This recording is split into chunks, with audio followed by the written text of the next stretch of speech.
दोस्तों, मेरा नाम है विकास सिंह दिनकर। मैं मध्य प्रदेश के जिला भिंड से बिलोंग करता हूँ। दोस्तों, मैं एक आज बाबा साहब डॉक्टर भीमराव अंबेडकर की अंतिम 2 दिनों की कहानी सुनाने वाला हूँ। चलिए हम शुरू करते हैं। दोस्तों, डॉक्टर भीमराव अंबेडकर अपने जमाने के बहुत ही पढ़े लिखे अनुभवी शख्स माने जाते थे। वे एक जाने माने वकील थे। दरअसल दलित परिवार से ताल्लुक रखने वाले बाबा साहब बड़े ही क्रांतिकारी विचारों वाले थे। उनका जीवन बड़ा ही संघर्षपूर्ण रहा है। कहा जाता है कि जीवन के अंतिम पड़ाव में उनको कई बीमारियों ने घेर लिया था। इसके बावजूद बाबा साहब ने कभी हार नहीं मानी। फिर भी बाबा साहब अंतिम सांस तक समाज व देश के लिए काम करते रहे। दोस्तों, आज हम इस वीडियो में बताने वाले हैं बाबा साहब के अंतिम दिन कैसे बीते थे। बाबा साहब ने अपनी मृत्यु के ठीक एक दिन पहले 5 दिसंबर 1956 को कौन कौन से काम किए थे, साथ ही इस वीडियो में बताने वाले हैं बाबा साहब के अंतिम दिनों की पूरी कहानी। आप देख रहे हैं PVTV यूट्यूब चैनल। आज का वीडियो बहुत ही अच्छा होने वाला है, तो आप इस चैनल को सब्सक्राइब कर सकते हैं।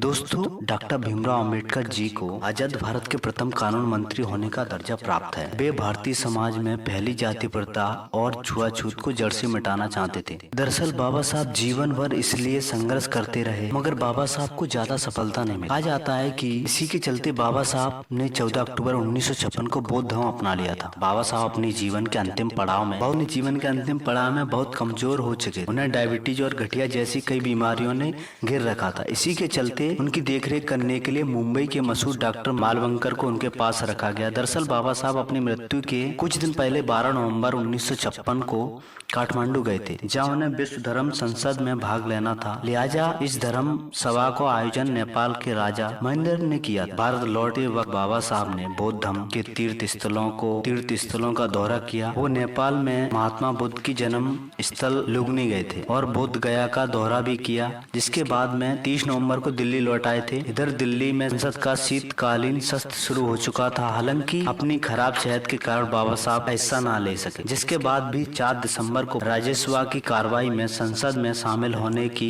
जिद की। बाबा साहब का संसद में जाने का आखिरी दिन था। बाबा साहब अपने आवास लौट आते हैं, शाम को हल्का भोजन करके सो जाते हैं। निधन से एक दिन पहले 5 दिसंबर को बाबा साहब सुबह 8:30 बजे सोकर उठ जाते हैं। जिसके बाद बाबा साहब ने चाय पी और रोजमर्रा के काम निपटाए और नाश्ते की टेबल पर बैठ गए। उसके बाद नाश्ता किया और बंगले के बरामदे में बैठ गए। बातें करते बाबा साहब अखबार भी पढ़ते। उसके बाद बाबा साहब के रोज की तरह दवाएं और इंजेक्शन भी दिए जाते हैं। इसके बाद दिन के 12:30 बजे भोजन के लिए बुलाया जाता है। तब से पुस्तकालय में किताबें पढ़ने में वे व्यस्त थे। उन्हें पढ़ने लिखने का बहुत शौक था। हर समय उनके पास किताबों का अंबार लगा रहता था। कहा जाता है कि बाबा साहब की लाइब्रेरी में 40,000 के लगभग पुस्तकें मौजूद। भोजन करने के बाद बाबा साहब सोने चले जाते हैं। लिहाजा 5 दिसंबर को ही शाम 8 बजे कुछ जैन धर्म के पुजारी पहुंचते हैं, जो बाबा साहब से जैन और बौद्ध धर्म पर चर्चा करते हैं। काफी लंबी चर्चा के बाद वो बाबा साहब से जैन और बौद्ध धर्म पर चर्चा करते हैं। काफी लंबी चर्चा होने के बाद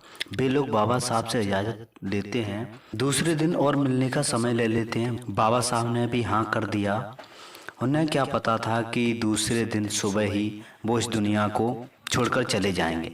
यहाँ आपको बताते चलें, डायबिटीज के चलते उनका शरीर पहले ही बेहद कमजोर हो गया था। गठिया की बीमारी के चलते वो कई रातों तक बिस्तर पर दर्द से परेशान रहते थे। उसके बाद रात के वक्त बाबा साहब ने हल्का भोजन किया। 14 अप्रैल 1891 मध्य प्रदेश के इंदौर महू में जन्मे डॉक्टर भीमराव अंबेडकर जी एक युग पुरुष थे। उन्होंने देश विदेश से पढ़ाई में लगभग 32 डिग्रियां प्राप्त की थी। उनका जन्म महार जाति में हुआ था। उन्होंने दलित समाज के साथ साथ देश के लिए कई बड़े काम किए थे। वे संविधान सभा के प्रारूपी समिति के अध्यक्ष रहे थे। आजाद भारत में उन्हें मंत्रिमंडल में कानून मंत्री बनाया गया था। इतने महान व्यक्ति बाबा साहब को मैं VVTV चैनल का क्रिएटर बाबा साहब को नमन करता हूँ। दरअसल बाबा साहब के निधन का समाचार सुनते ही पूरा देश शोक में डूब जाता है। बाबा साहब के पार्थ शरीर को मुंबई ले जाने के लिए जगजीवन राम ने एक विमान की व्यवस्था की और उसके बाद बाबा साहब का पार्थ शरीर को नागपुर होते हुए मुंबई ले जाया गया, जहां लाखों लोगों की मौजूदगी में अभूतपूर्व संस्कार किया गया। आज बाबा साहब तो हमारे बीच नहीं है, मगर उनके द्वारा बनाए गए संविधान और उनकी यादें हमारे दिलों में बनी हुई हैं। दोस्तों, और ये थी बाबा साहब अम्बेडकर जी के अंतिम दिनों की कहानी। आप बाबा साहब के बारे में क्या सोचते हैं, कमेंट में जरूर लिखिएगा और ऐसी ही वीडियो को देखने के लिए वीवी टीवी चैनल को जरूर सब्सक्राइब करें।